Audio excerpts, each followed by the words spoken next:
The revolving doors spun endlessly, ushering in sharp suits and hurried heels. Amid the daily ballet of phone calls, espresso orders, and security swipes, no one noticed the old man step inside. He moved slowly, deliberately, as though every step carried a memory. His coat was too warm for the season, faded olive green, with frayed cuffs that hinted at decades of wear. A military patch had been removed from the sleeve, the outline barely visible.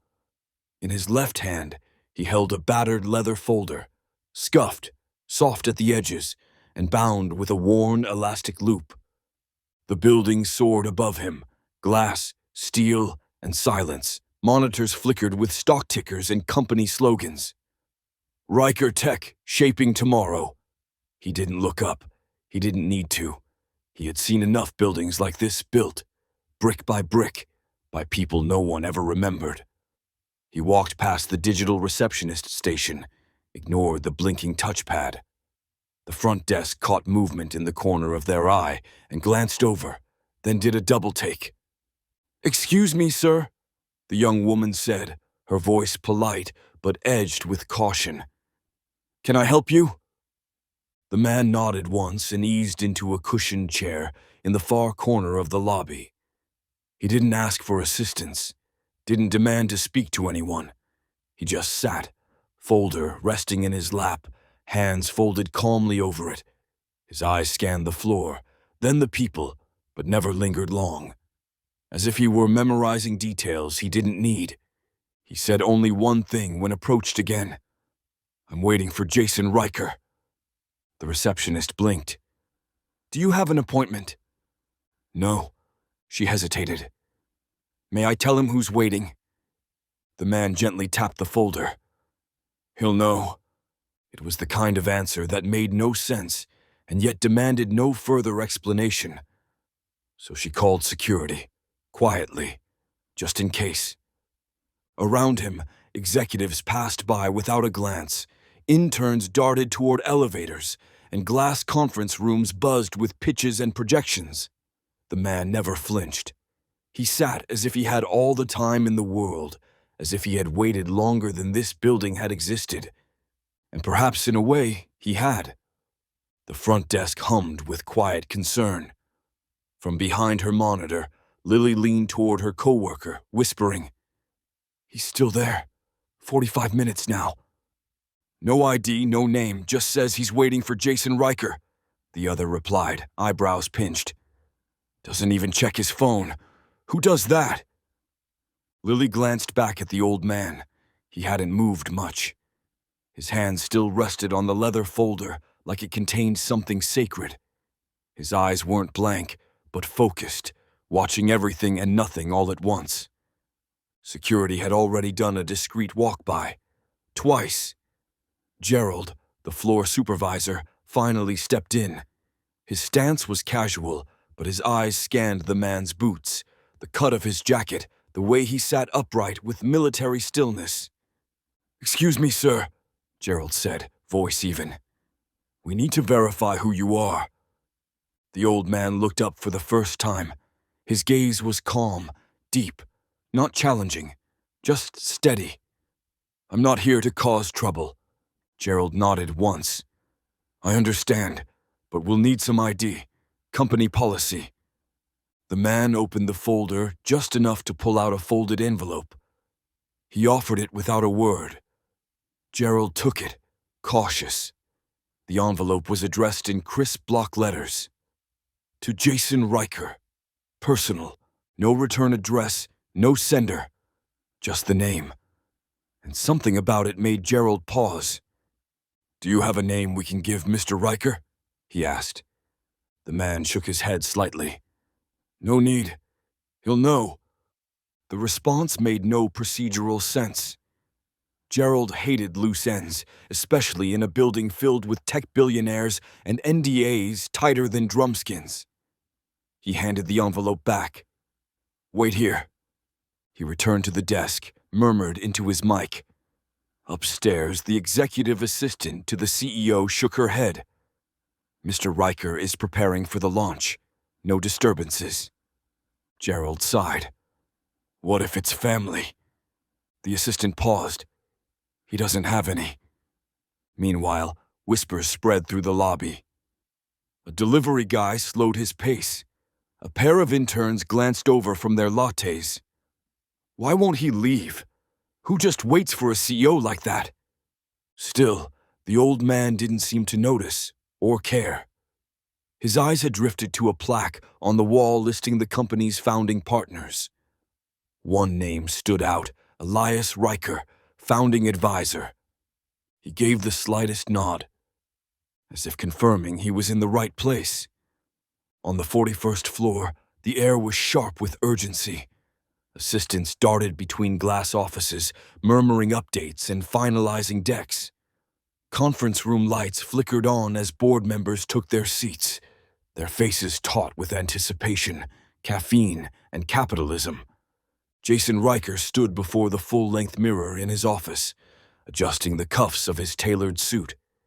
Every thread was intentional, sharp lines, modern edge, polished perfection. He looked like the kind of man who knew exactly how far his name reached and how much further it would go after today. 3 minutes until the board call, his assistant Mara said from the doorway, tablet in hand. Investor queue opens in 15, and we're live to the press at noon. I pushed back the AMA with Tech Talk to 3:30. Jason nodded, but his mind wasn't on the logistics. His eyes were fixed on the reflection of the skyline behind him. Riker Tech was poised to launch its most ambitious product yet, Horizon OS, a seamless AI operating system rumored to reshape home, office, and mobile automation in one stroke. The buzz online was electric. Internally, nerves crackled. This launch wasn't just a product drop, it was legacy. His father had built empires from the battlefield, discipline, honor, reputation. Jason had built his from code and culture, branding and speed. But deep down, even with all the headlines and magazine covers, a voice always lingered. You didn't serve. You didn't bleed for it. This launch, he thought, would silence that voice. Mara's tablet buzzed again. Security just pinged, she said, frowning. Something about a man in the lobby. Says he's waiting for you. No appointment. Won't give a name. Jason barely turned. Then it's not important. He gave the name Elias Riker. Jason froze. For a split second, the confident CEO was replaced by a boy standing beside a flag-draped coffin. He swallowed, voice low. Still no name? No, just that you'd know. Jason blinked hard and turned back to the mirror. Deal with it. I've got a legacy to finish writing. But even as he said it, something pulled at him, a weight in the chest he hadn't felt in years. As the boardroom doors opened, and he stepped into the bright, anticipatory silence, Jason Riker smiled for the room, but his thoughts remained on the man who said nothing and waited. The lobby buzzed with its usual rhythm, heels clicking, card scanners beeping, espresso machines hissing behind the in-house cafe wall. The man in the corner barely registered to most.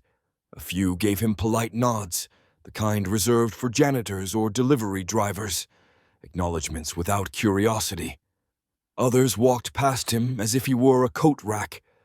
One junior associate, juggling a pastry and a tablet, gave him a quick glance and kept moving.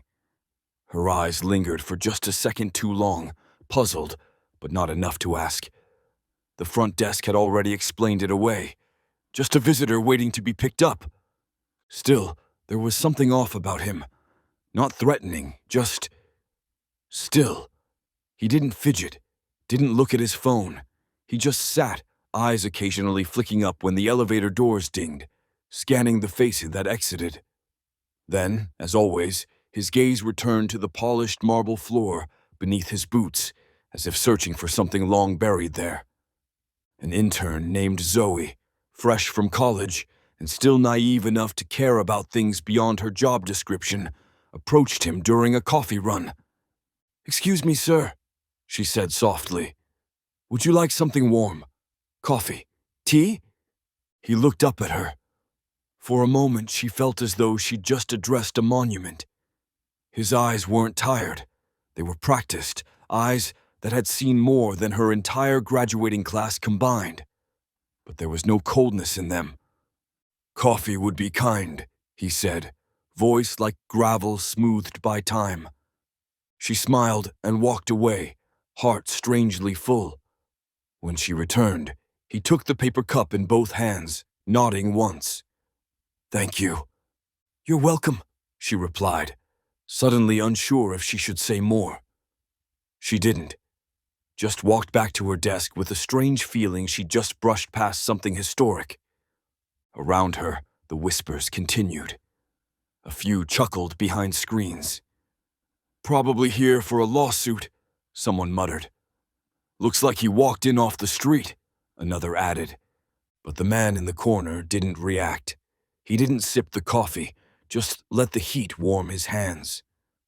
The folder never left his lap. He had waited through worse, and he could wait a little longer.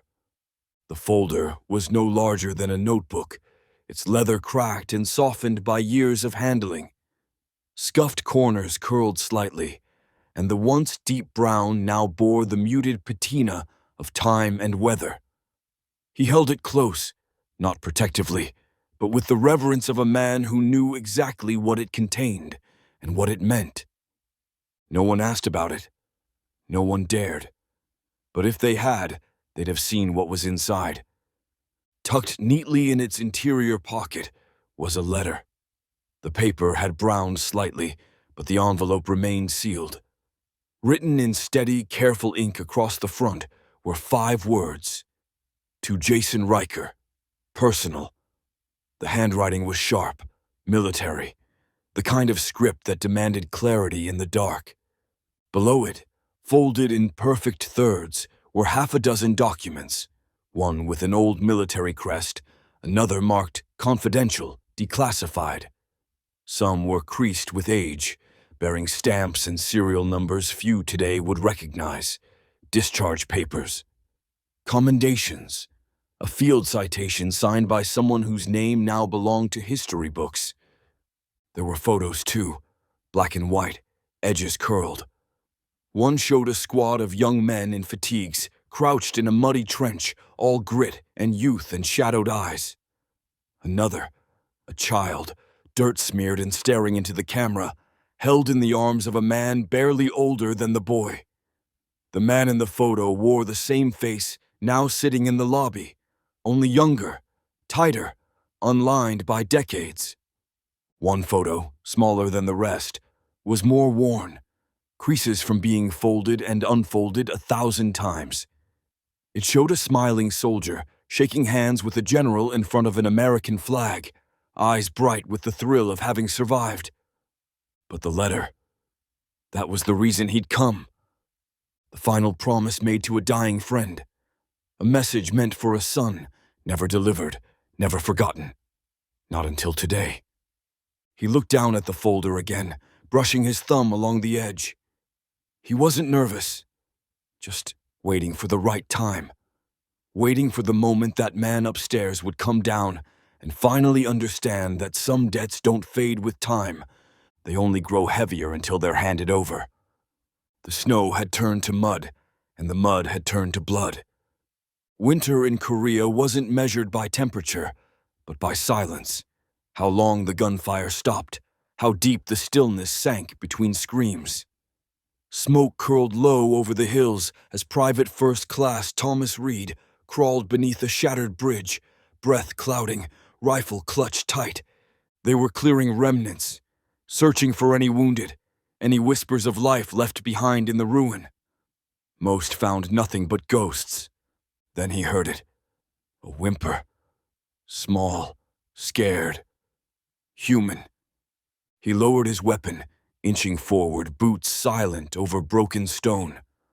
Under a collapsed beam and twisted sheet metal, he saw 2 wide eyes blinking back at him. A child, no older than 5, filthy, trembling, his small chest rising and falling with rapid, terrified breaths. His clothes were torn, his cheeks streaked with ash. But he was alive. "Hey," Thomas whispered, slipping off his helmet. "It's okay. You're safe now." The boy didn't speak, just stared. Reed knew that look, had seen it in his own men. The look of someone who no longer trusted the world to be real. He reached into his coat pocket and pulled out a small silver pin, a simple star, polished from years of rubbing. It had been given to him by his father when he shipped out, a keepsake, a promise. He held it out to the boy. "For bravery," he said softly. "Only the bravest get this." The boy didn't move at first. Then slowly, carefully, his fingers reached out and closed around it. Reed exhaled, then dug through the rubble, lifting beams and scraping through debris with bare hands. The boy was wedged in tightly, but not hurt. Minutes passed before Reed cradled him in his arms, wrapping him in a field blanket.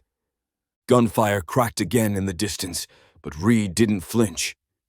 He looked down at the boy, who had tucked the pin into his shirt pocket, clutching it like a lifeline.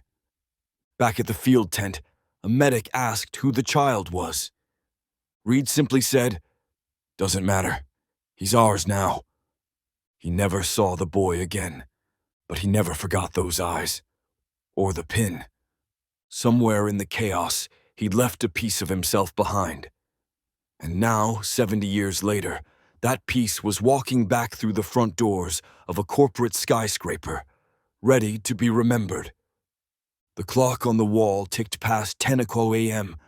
The lobby had turned over twice.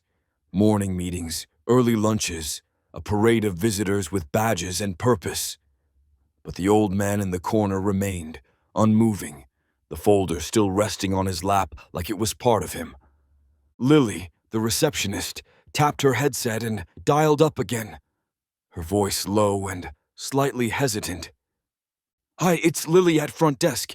He's still here." A pause. Static on the line. The voice on the other end was clipped. "Who?" "The older gentleman. The one I mentioned earlier. Said he's here for Mr. Riker. No appointment, no ID. Just waiting." Another pause. "And?" Lily glanced over. The man hadn't so much as shifted his position. "He says he doesn't want to interrupt, but he's not leaving." There was a sigh on the other end. "Jason's about to step into the boardroom. Tell him to come back another time." Lily frowned. "He's been here over an hour. I'm not sure he's the come back later type." "Then security can escort him out, politely." Lily didn't answer right away.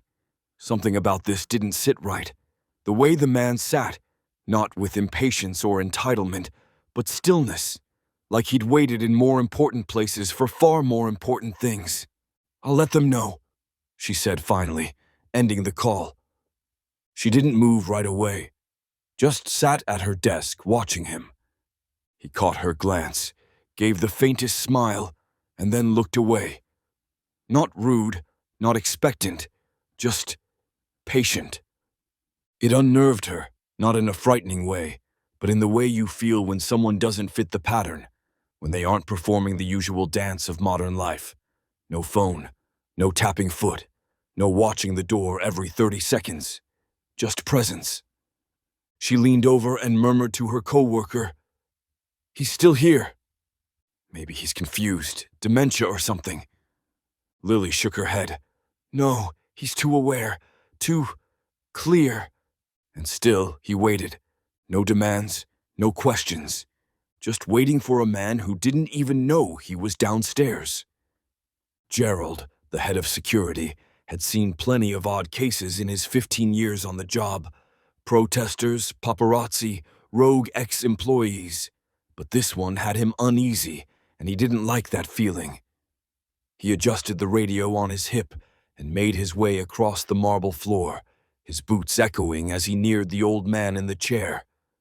"Sir," he said, his voice low but firm, "I'm going to have to ask you to leave if you don't have business here." The man looked up slowly, his face unreadable, the kind of stillness that made you forget what you were going to say next. He didn't bristle, didn't argue. He simply reached into the battered leather folder, unfastened the loop, and pulled out a single slip of yellowed paper. It wasn't the letter. Not yet. It was a name, written in bold, block print, General Elias Riker. Gerald's mouth went slightly dry. That name wasn't just a name. It was legend, at least to people who still read things that weren't tweets.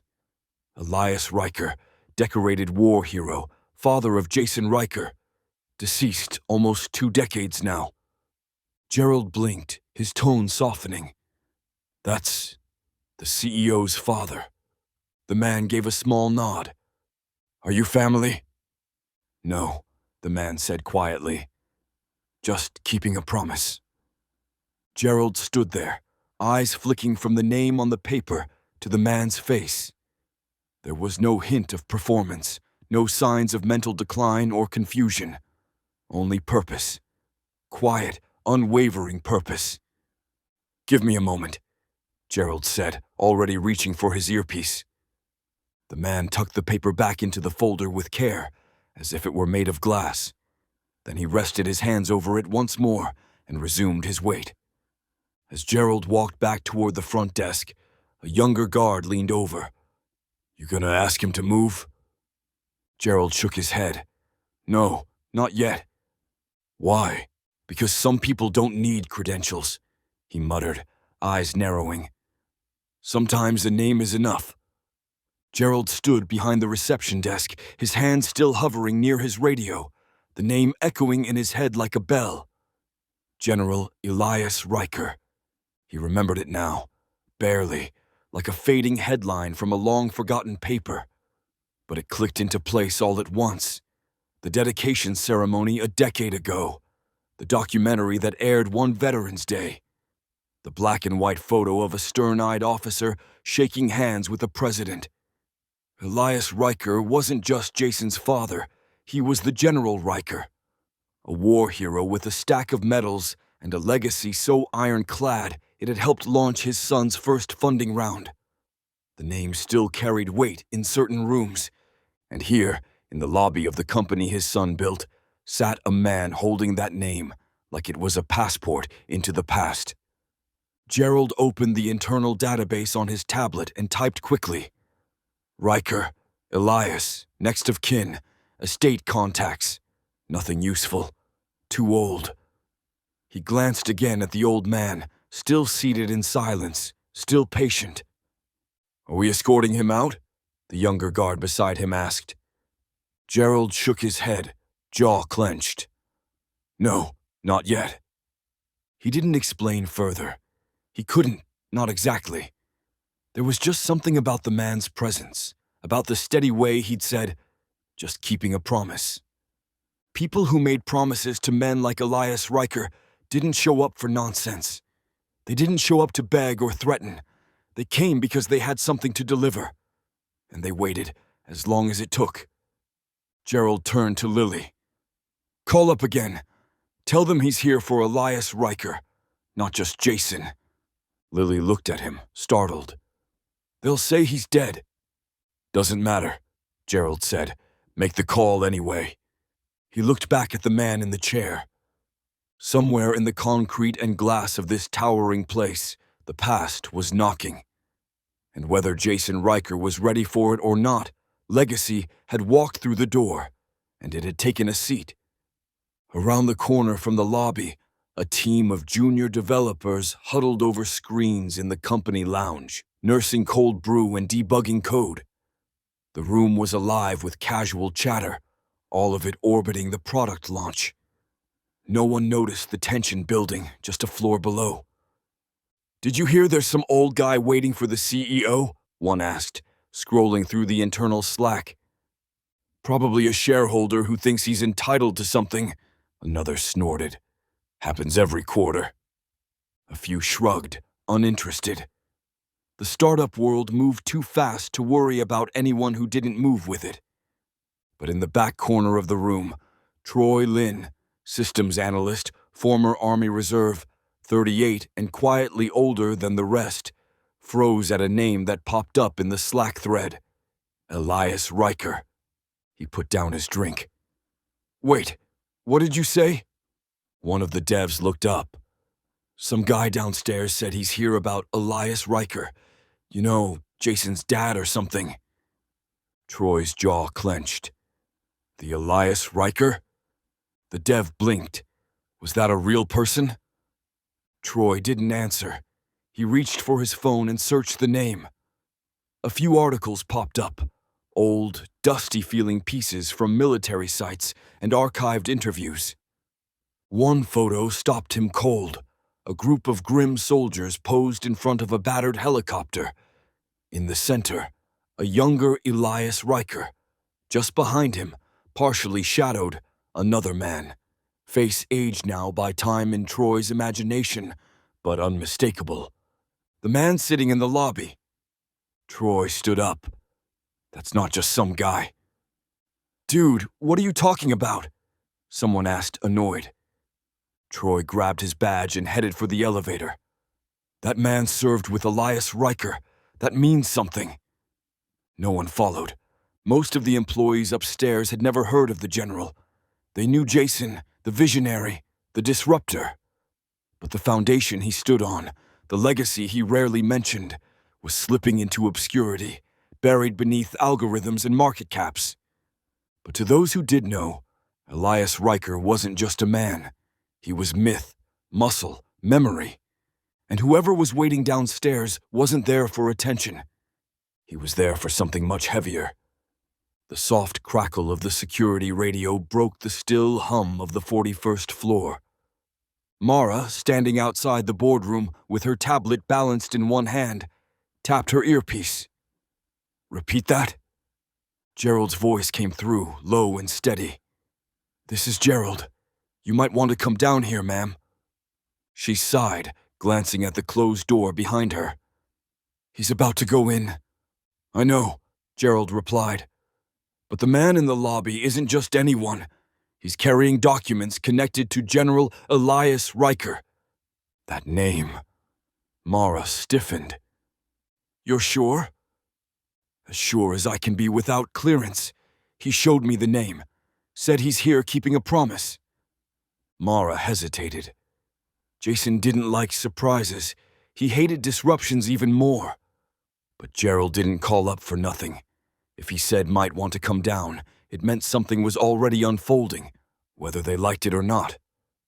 Inside the boardroom, Jason was greeting investors with a rehearsed calm, his suit sharp, voice smooth. Slides were being cued. Wall-length monitors glowed with projections of Horizon OS market penetration. Mara took a breath and stepped through the door, motioning discreetly. Jason glanced at her, irritation flickering in his eyes. Problem? She approached, voice low. Security says there's a man downstairs waiting for you. Has no appointment. Said he's here about your father. Jason's expression didn't change, but his grip on the presentation remote tightened. Elias? She nodded. Gerald says the man isn't dangerous. He has documents, military papers, a letter addressed to you. Gerald didn't want to escalate without checking. For a moment, Jason said nothing. The room hummed behind them, $100 million launch perched on the edge of go. Then, without warning, Jason stepped back, handed her the remote, and whispered, Cover for 5 minutes. Sir, keep them warm. I'll be right back. He was already walking toward the elevator, jaw set. The past didn't usually knock, but when it didn't wait long. The elevator doors slid shut with a soft hiss, sealing Jason Riker inside a capsule of chrome and silence. He pressed the button for the lobby with more force than necessary, then checked his reflection in the polished panel across from him. Sharp suit, controlled expression. Everything curated, as always, but something was off.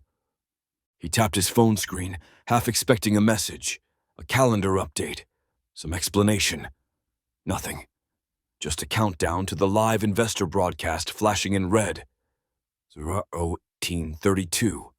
He'd built an empire on timing. Surprises were the enemy. Unpredictability. A liability.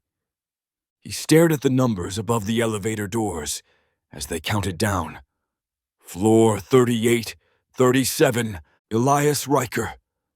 The name hadn't been spoken in the building in years, and certainly not by security.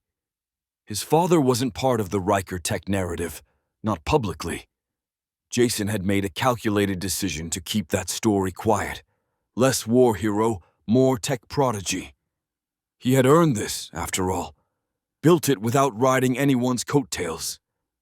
Still, the name stirred something. His father had always spoken in clipped commands and quiet glances. Discipline without cruelty. A ghost of a man, even when alive. Jason remembered salutes at the funeral, the weight of folded flags, the cold precision of legacy handed down like a burden. Floor 29. 28. He rubbed his thumb against the edge of his ring finger. The scar from a childhood fall was still faintly there. He'd tripped over a case of his father's medals, trying to open it when no one was watching. His father never scolded him, just closed the case gently and said, "You earn things, you don't display them." Jason had never opened it again. Floor 20. His jaw clenched. He didn't know what he was walking into. He hated that. Hated being off script, some old veteran waving papers around, a family friend, a conspiracy theorist, a mistake. But Gerald wouldn't have called if it were nothing. Floor 10. Jason took one final breath, fixing his cuffs, masking the flicker of uncertainty in his eyes. Whatever this was, it would be handled. He would shake a hand, nod respectfully, thank the man for coming, and send him on his way. The elevator dinged. The doors opened to the lobby. And the past. The elevator doors parted with a soft chime, and Jason Riker stepped out like gravity shifted with him. The hum of conversation, footsteps, and keyboard clatter died almost instantly. Phones lowered. Baristas paused mid-pour. Even the security guards straightened, unsure of what they were witnessing. Jason's presence always commanded a room, but this silence was different. It wasn't power. It was anticipation.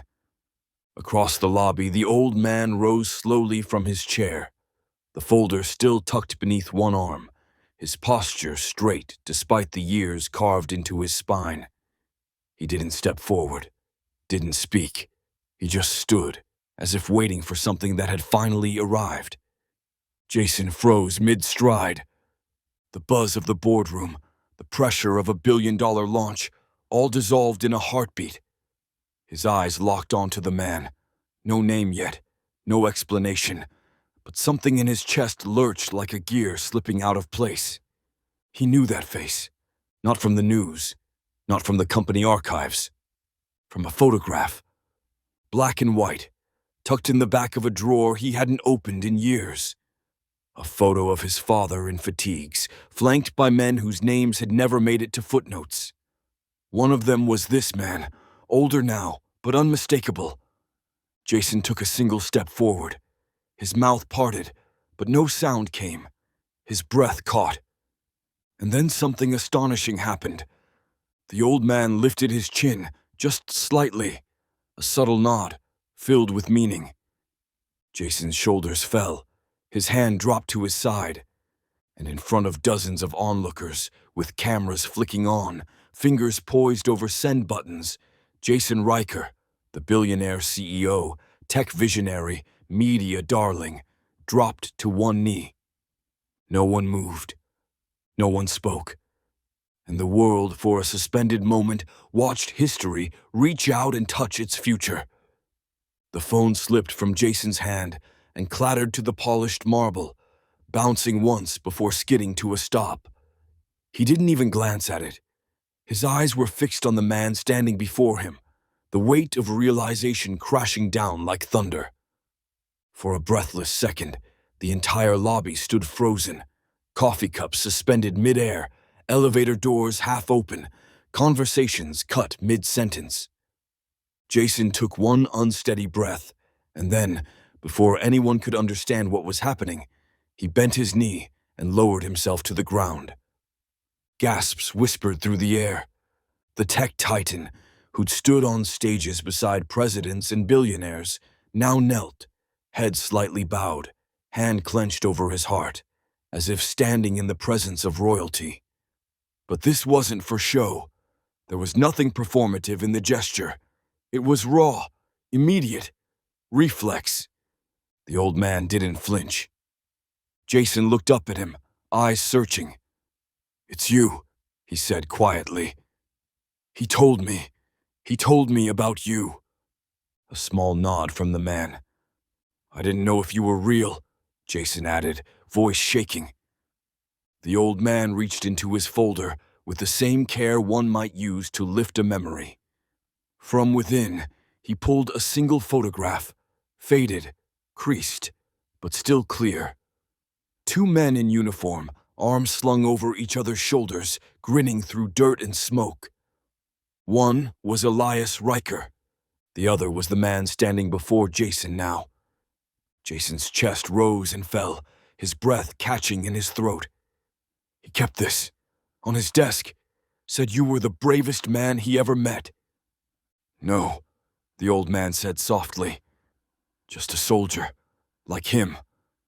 Jason looked at the photo again, then back at the man who had somehow stepped out of legend and into his lobby. He didn't know what he was supposed to say. What words could possibly match the gravity of the moment?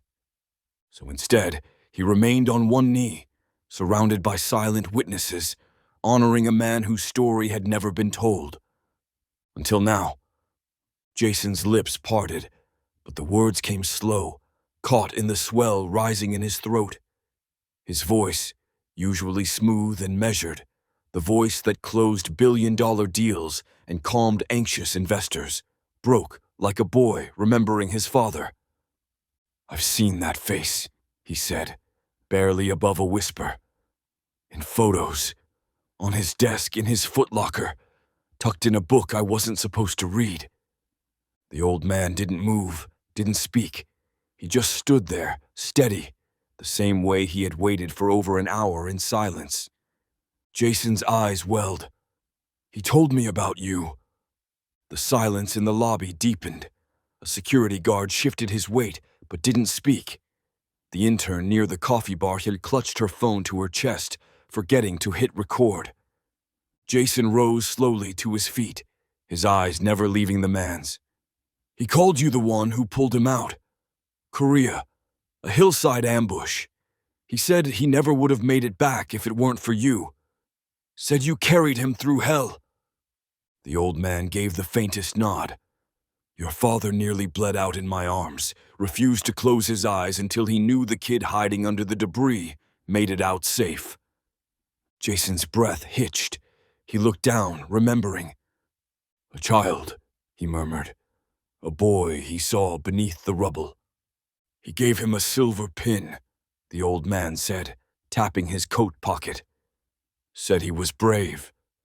Jason's hands trembled now. "That boy, that was you?" "No," the old man said gently. "That boy was me." Jason's eyes widened. "I owed your father a debt," the man added, voice deep, weathered but firm. "He gave me a chance to live. I came today to return the favor." Jason blinked fast, forcing down the waves surging in his chest. For the first time in years, he felt 10 again. Back in the garage, holding a medal too large for his hands, listening to stories his father told only in the dark. "You saved my father," Jason whispered, his voice cracking at the edges. "And I've spent my whole life trying to be worthy of that." The old man looked at him, eyes softened, not by pity, but by pride. "You already are."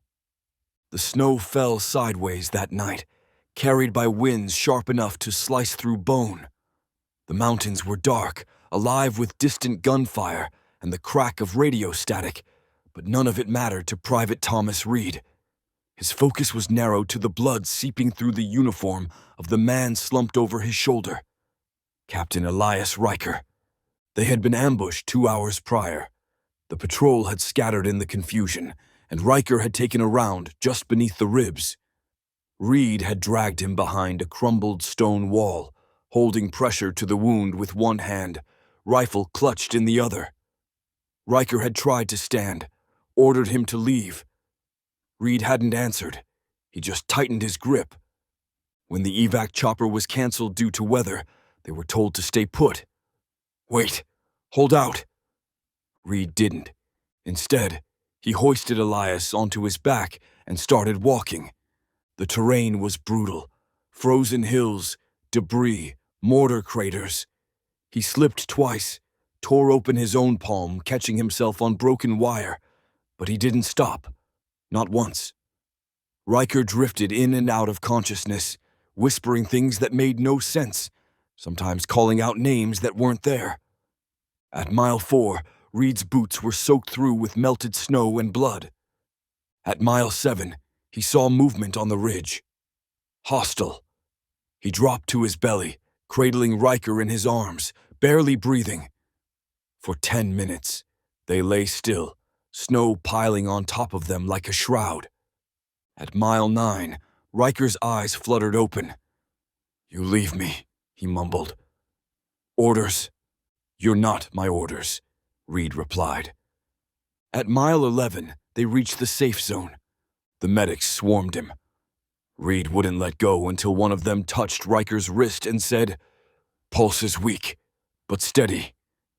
Only then did he let his arms fall away, his breath shuddering from lungs that had nearly collapsed hours ago. Later, in the field hospital, Riker asked for him. "You disobeyed command," he said, voice raw. "Yes, sir," Reed replied, standing straight despite the bruises. Riker stared at him for a long time, then nodded once. "Good." They never spoke of it again. The report simply read, "Personnel escorted to safety under extreme conditions. Enemy engagement avoided. Lives preserved. No medals, no ceremony. Just a man who walked through hell to carry another back. And a promise forged in blood that would not be broken. Not after 11 miles. Not after 70 years." With the lobby still wrapped in reverent silence, the old man slowly unfastened the worn elastic loop of the leather folder. His hands moved with precision, not from fragility, but from memory. Every motion was practiced, as if he'd rehearsed this moment in his mind 100 times. From within the folder, he withdrew a single envelope. Yellowed at the edges, the paper brittle with age but preserved with care. On the front, in a hand Jason would recognize anywhere, were 5 words in faded black ink. "To Jason Riker, open when he's ready." The old man held it out without a word. Jason stared at it. His chest tightened. "I don't understand," he said softly. "Your father wrote it 40 years ago," the old man replied. "Told me to deliver it when I felt the time was right. He said it wasn't for a boy.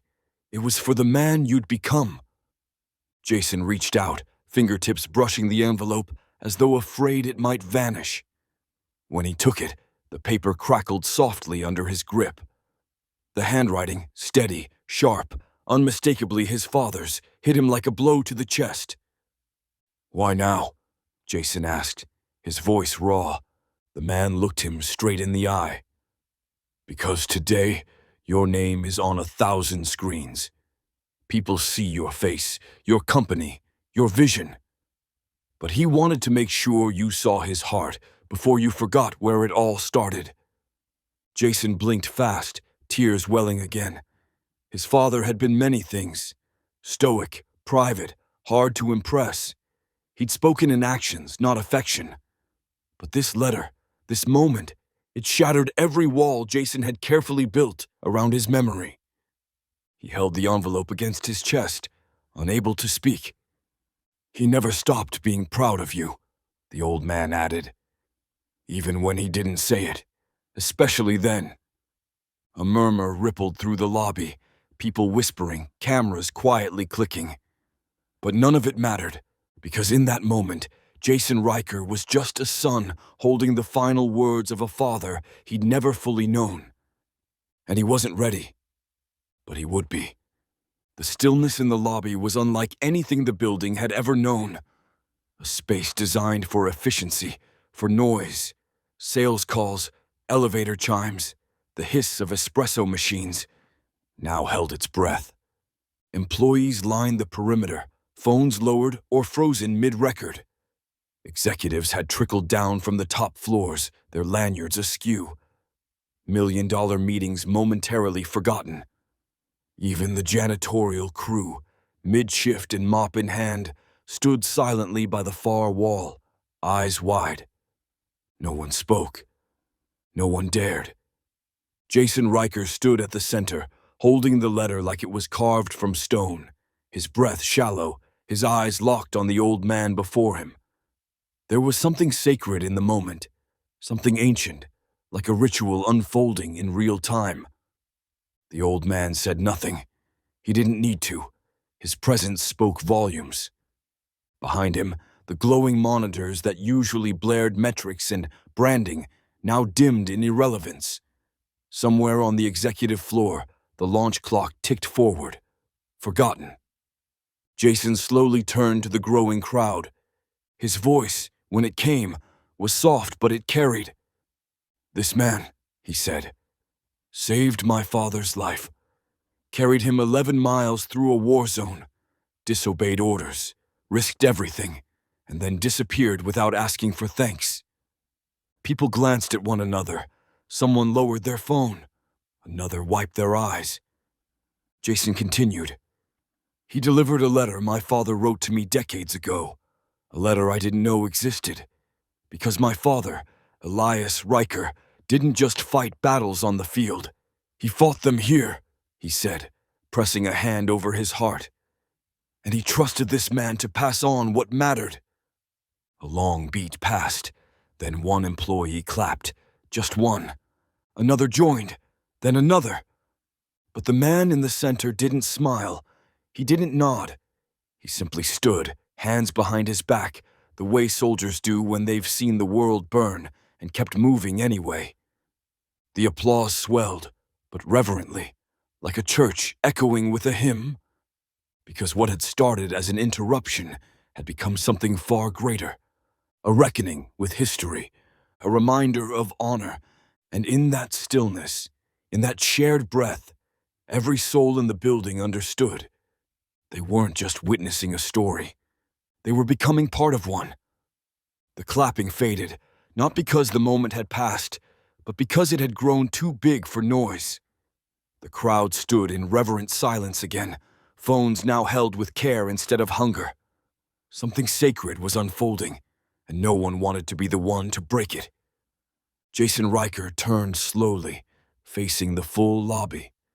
Executives in tailored suits, interns wide-eyed, delivery drivers caught mid-shift. Every class, every corner of the company stood together now, connected by something that had nothing to do with profit margins. He held the letter against his chest like a compass and stepped forward. "This man," he began, voice steadier now, but heavy with emotion, "doesn't have a LinkedIn profile, no viral speeches, no podcast." A soft murmur of laughter rippled through the room, brief, respectful. "But make no mistake," Jason continued, eyes sweeping the crowd. "Everything you see around you, this company, this building, even me, exists because of him." People leaned in. The silence thickened. "My father, General Elias Riker, was a man of few words and impossible standards. He built his legacy in the shadows of conflict, while I built mine in the glow of LED screens. But everything he passed down, every principle, every ounce of grit, came from standing shoulder to shoulder with men like this." Jason gestured to the old man beside him. "This man carried my father through a battlefield. He didn't ask for thanks. He didn't even ask to be remembered. But today, I will make sure he is." The crowd didn't move. Jason's voice softened, but it carried even more weight. "We talk about innovation, disruption, scaling at speed, but we forget the foundation. We forget that before code, there was courage. Before investors, there was integrity. And before me, there was him." He turned to the old man. "You didn't just save my father. You gave me the chance to become who I am." The old man didn't speak. He didn't need to. Because in that lobby, filled with the brightest minds of a tech empire, it became crystal clear. Some legacies aren't written in headlines. They're built in silence and carried mile after mile until they reach their destination. The old man shook his head slowly, the faintest trace of a smile ghosting across his weathered face. "I didn't come for credit," he said, his voice quiet but firm, each word shaped by years and loss. "I came to deliver his last words, nothing more." Jason stood frozen, the letter still clutched in his hand, stunned by the humility, the simplicity. No request for an audience, no call for a headline or handshake. Just a mission, a final promise being fulfilled long after the world had forgotten the man who made it. "You could have mailed it," Jason said softly. "I could have," the old man replied, "but it wasn't just a letter. It was the last piece of him. It deserved to be handed over, not delivered." People in the crowd shifted, some blinking back emotion, others lowering their phones altogether. This wasn't a PR moment. It was something rarer, sacred. "I served with your father," the man continued. "He was hard, quiet, but when he spoke of you—" He paused, eyes meeting Jason's. "He said you were fire, that you saw the world differently than he did, and that was a good thing." Jason swallowed hard. "He didn't want you to follow his footsteps," the old man added. "He wanted you to build your own, but he wanted you to know who walked before you, where your roots started." Jason nodded slowly, words failing him. The man looked around the lobby, at the rows of people watching like they were seeing him for the first time. "I don't need a plaque. Don't need a story told. I've buried my friends. I've kept their names alive. That's enough." Then he turned back to Jason. "Your father wanted you to read that letter when the weight of the world felt heaviest. He hoped it would help you remember who you are." Jason looked down at the envelope again, hands trembling.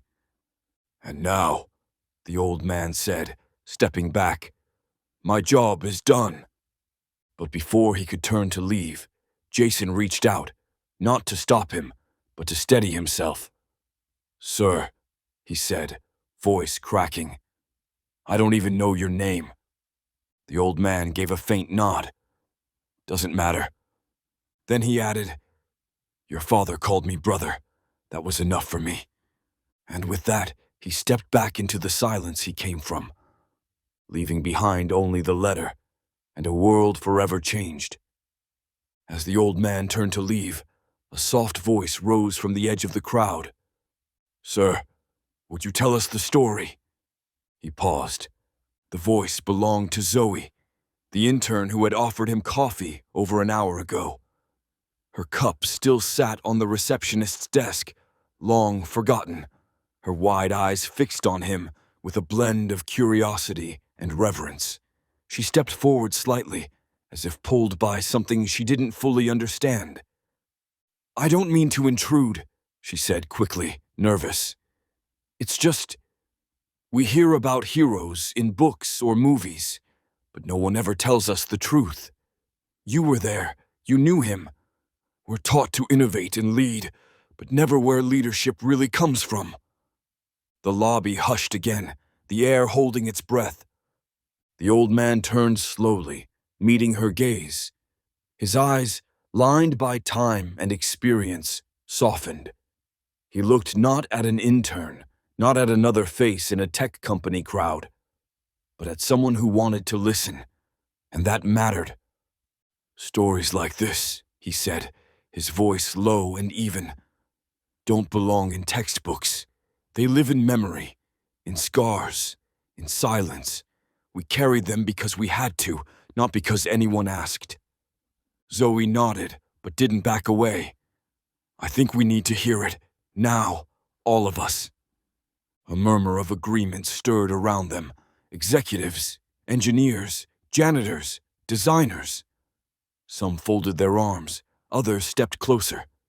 Even the front desk receptionist leaned forward, as if the whole building was shifting its weight toward him.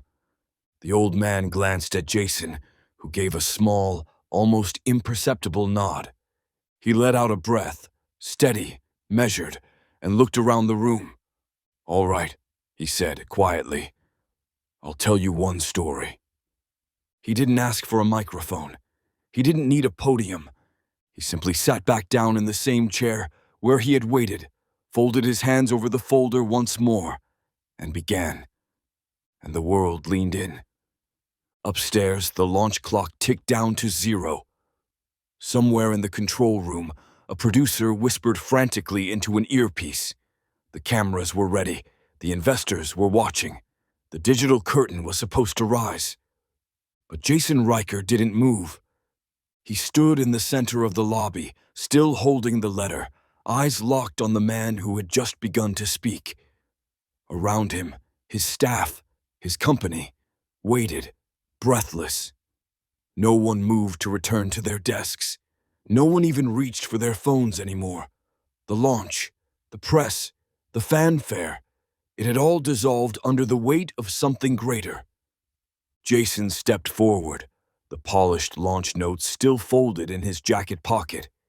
He reached inside, pulled them out slowly, then tore the packet clean down the middle.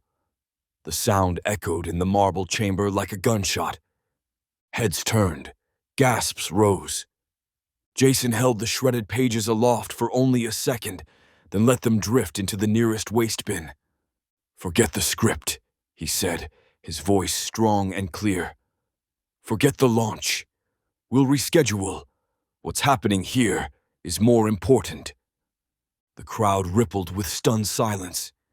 This man, Jason continued, placing a hand on the old man's shoulder, is the reason I'm standing here today. Not just because he saved my father's life, not just because he fulfilled a promise decades in the making, but because he embodies everything we talk about when we say we value courage, discipline, loyalty, service, words we print on office walls, but rarely live.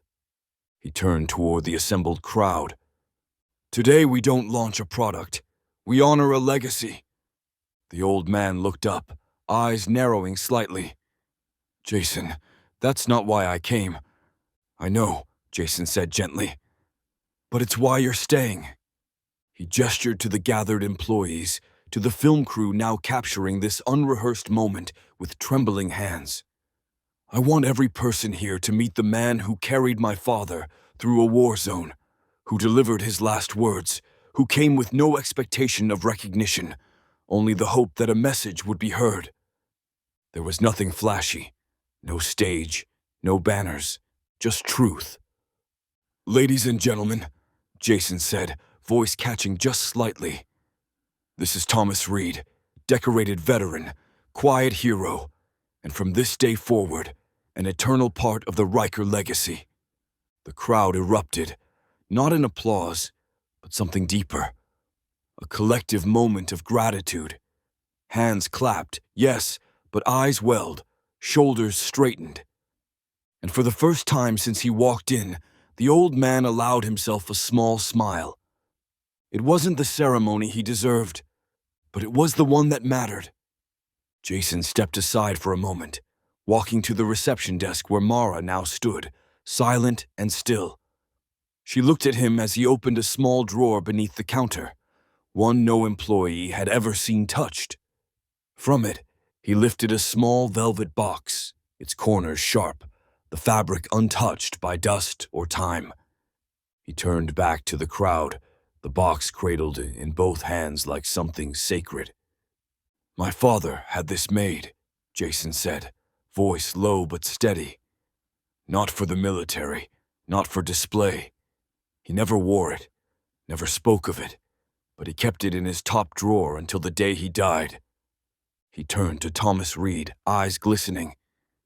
He had it commissioned after Korea, said it was for the man who saved his life when the world went silent, a man who disappeared before he could be thanked. Jason opened the box. Inside, nestled in deep blue velvet, was a single medal. Handcrafted, not regulation. A silver compass rose with a star at the center, and a tiny inscription along the rim, etched in delicate script. "For the one who led me home." Jason's voice cracked as he lifted it from its case. "I've been waiting to give this to you. My father told me, if he ever comes back, if you ever meet him, you'll know, you'll feel it. And when you do, this is his." The old man looked at the medal, unmoving. For a moment, he didn't reach for it, didn't say a word. Then, with a breath that trembled through his chest, he extended both hands, rough, calloused, steady. Jason placed the medal in his palms. Thomas stared at it like it was a relic from another life, not for the weight of metal, but for the memory it carried, for the man who'd entrusted it to a future that had finally arrived. "I didn't come for this," he said softly. "I know," Jason replied. "That's why it belongs to you." The crowd was utterly still, and in that moment, no launch, no headline, no quarterly earnings could match what passed between the son of a soldier and the man who brought him home. The medal rested against Thomas Reed's chest, the ribbon tucked neatly into the fold of his coat. He didn't bask in the attention. He didn't pose for pictures. He simply nodded once, to Jason, to the crowd, to the ghosts that now felt a little closer, and turned toward the door. No grand exit, no final words, just a quiet step forward, the same way he'd walked into the building over an hour ago. Unseen, unnoticed, carrying a story no one expected. But before he reached the door, Jason raised a hand. "Wait," he called gently. Thomas paused, turning just slightly. Jason stepped forward once more, emotion still raw in his throat. "There's one last thing." He glanced around the lobby, now filled with the full weight of his company. Engineers, founders, interns, custodians, all united by a single, shared stillness. For years, this building has had no name, just Riker HQ, a vanity moniker. But that changes today. He took a breath. "As of this moment, our headquarters will officially be renamed the Elias Riker Veterans Honor Building." A murmur of surprise rippled through the crowd. Eyes widened. Some clapped instinctively. Others simply exhaled, moved by the gravity of it. Jason looked at Thomas, not for publicity, not for legacy's sake, but because this place, this company, would not exist without the sacrifice of men like my father, and you. Thomas didn't speak. He didn't have to. The faintest smile crossed his face, not wide, not showy, just enough to suggest something deep had settled. A burden lifted, a promise fulfilled. Then he tipped his head to Jason, an old soldier's gesture of respect, and walked out the glass doors into the late morning light. No limo, no security detail, just a man, his coat, and a medal that glinted softly in the sun. And now, engraved into the marble lobby wall behind him, would be a name that told every visitor, every employee, and every passerby. Some legacies are built in silence, and they last forever. The glass doors slid shut behind him, and just like that, Thomas Reed vanished into the city crowd. No parade, no escort, just the steady rhythm of boots on pavement. The morning sun cast long shadows down the avenue, and he blended into them like a ghost retreating into history. Back inside, the lobby slowly stirred, but no one rushed to return to their desks. People lingered, uncertain of how to follow something so real. The launch clock on the upper screens remained frozen, untouched. For once, no one seemed to care. On the 41st floor, Jason stood in his office, staring out the massive window toward the street below.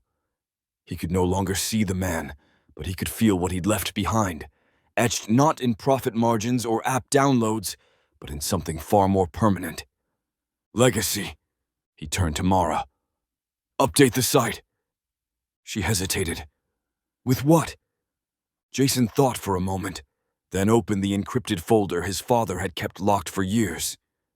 From within, he selected a black and white photo, the one of Elias and Thomas in the Korean snow, arms slung over each other's shoulders, both of them grinning like they'd just stolen time from the grave. That one, he said. Front page. No logos, no slogans. Just beneath the photo, in bold white type on a field of black, he typed the words himself. The man who made it all possible. Within minutes, the homepage changed. No product specs, no CEO quotes, just that image, that sentence. And the world noticed. The photo went viral. Blogs speculated, veterans shared it like scripture. Tech investors paused long enough to read something that wasn't about stocks. People asked who he was. Those who knew answered simply, "That's Thomas Reed." No official title, no LinkedIn profile. Just a soldier, a promise keeper.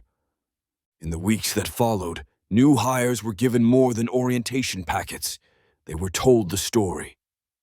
A plaque was installed near the building's entrance, carved into stone with one line beneath the new name. Let every legacy begin with honor. Jason kept the letter close, not scanned, not stored, just folded, tucked into the inside pocket of his jacket, over his heart. And somewhere across the city, in a quiet apartment filled with memories no one would ever fully understand, Thomas Reed brewed his morning coffee and looked out the window. Not as a hero, but as a man who had done what he said he would. The world moved on, but not without him. Not anymore.